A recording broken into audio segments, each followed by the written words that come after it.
it's just unbelievable. Being inducted is humbling, and it's such a great honor. But having these group of athletes that are being inducted and being a part of this ceremony with them is phenomenal. Particularly, I think there's 7 of them that were here as athletes during my tenure. So that's really special. So what's retirement like? Is it everything you dreamt of? Every day Saturday.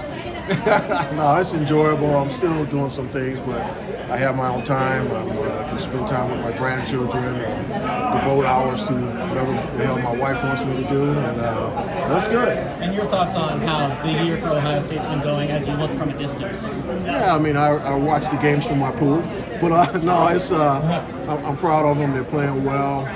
What I recognize is, this team, the competition gets stiffer every week. The Iowa game that's coming up is a different game than what they've played, and so they're going to be challenged every week. But I like the way they're responding. How much have you continued to talk to Ryan and Jake and all them from afar?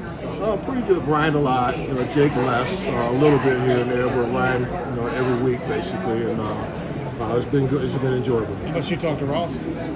Off and on. Just sometimes twice a week, sometimes once a week, but it's off and on depending upon what's happening. And so. What's your take on the lay of the land in college sports and what's going to develop from the House settlement, whenever that happens? I hope Judge Wilkins gets the settlement done. I believe she wants to, so I hope it gets done so they give some clarity for the future, and the ability for leadership to begin to make plans on how it should be structured. It's funny. College athletics has always evolved. It's always evolved, but the game is always still a good game, and that's the thing that bothers me most when I hear people say, well, this is going to change the game. It's not going to change the game. It's still going to be blocking and tackling, and the game's going to be exciting, and people are going to watch it. But I think the reality is we just have to pause, accept the change, adjust to the change, and make good decisions. Do you think a super conference, SEC, Big Ten, and some others is inevitable, like some people do? I don't know. Who knows? You were in the midst. I don't have a crystal ball, but I wouldn't be supportive of it. But who knows? I'm not a guy that would promote that. Yeah. I don't believe that. I believe in the conference structures. I believe that the conferences can do it with the right leadership, which is what we have now, particularly in Greg Sankey and Tony Petitti and the presidents that exist there. But who the heck knows? Nobody knows what it's going to be like 5-10 years from now. That's just why we're talking about what we're talking about. You mentioned that you're talking to Ryan still every week. How is that relationship maybe different now that you're no longer his boss? Yeah, we've always been friends, first and foremost, and so it's the same way. We got a friendship. We talk football because in my heart and soul, that's who I am. And so we talk football, and I also talk about his ascension to being a CEO type of coach and what it's like for him, some things around that, but it's good. You got a varsity O jacket. You got a varsity O jacket a year ago. It's crazy. Now you got a Hall of Fame jacket from Ohio State. Yeah. Put those in perspective for me. I mean, This one doesn't fit, Yeah. but because of vacation. But no, you understand what I'm saying? No, that's an impression it's made. moving. It's moving. It's the main thing about Ohio State is the people. It's the people. Varsity O has always been phenomenal in what they do for our former student athletes. So to be recognized by them with the letter on his jacket and now this, I'm just moved. Yeah, several of these guys, when you ask them, who stands out in this class, that they've all mentioned your name and stuff. Does that, in a humble way? That means they got the paycheck. Yeah, exactly. But you kind of left your mark not just on facilities, but with people, right? Tim, you know that's who I am. That's why I believe that the current model should stay in place so we can keep the focus on education. You go to a supermodel, I worry about that being lost. So they know that I cared about them, that every decision that I was making was about them and what's best for them. I was going to go to bat for them constantly and help them develop as women and men in this complex world so they can have the tools to go out there and be successful like they're doing. And that's Greg Oden's daughter. Oh my God. So, it's, it's the people, and it's my investment in Christy Blau and all the others was about developing them as people first and foremost. I've watched what G. Scott has done. Holy smoke! You guys remember his experience as a freshman? Now look at him. He's a grown man because that's the culture, and he's got purpose.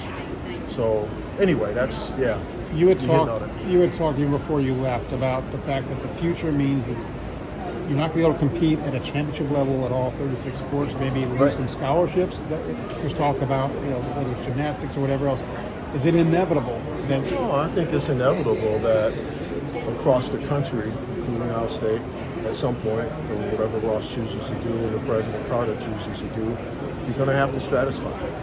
We've been blessed to provide the highest level of support to every 36 sports that we have. You're not going to be able to do that anymore.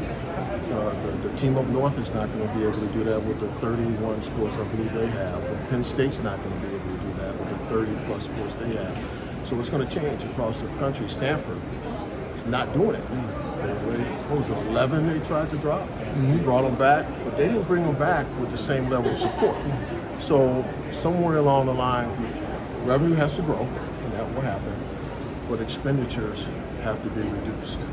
And that's, I don't know how that's going to happen, but schools are talking and thinking about that now. Is there a sense of relief that you are getting back out before you get to do some of this stuff? No, that's not why I retired. You know what? I love this stuff. I get my hands dirty. I mean, I guess not having scholarships, whether it's gymnastics, seeing what's happening to those guys in volleyball or whatever. Sure. To see that they're not going to get, other than NIL. Right. So you didn't have to see that happen. I didn't have to see that happen. That's exactly right. But it's going to happen. But I didn't have to see it happen.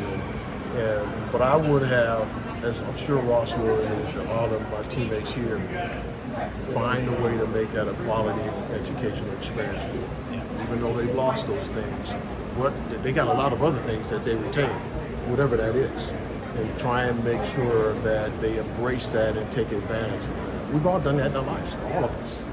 So that's a teachable thing to me. I look at it as education as opposed to, a woe's me type of thing. Teach them how to embrace that loss, but also embrace what you got.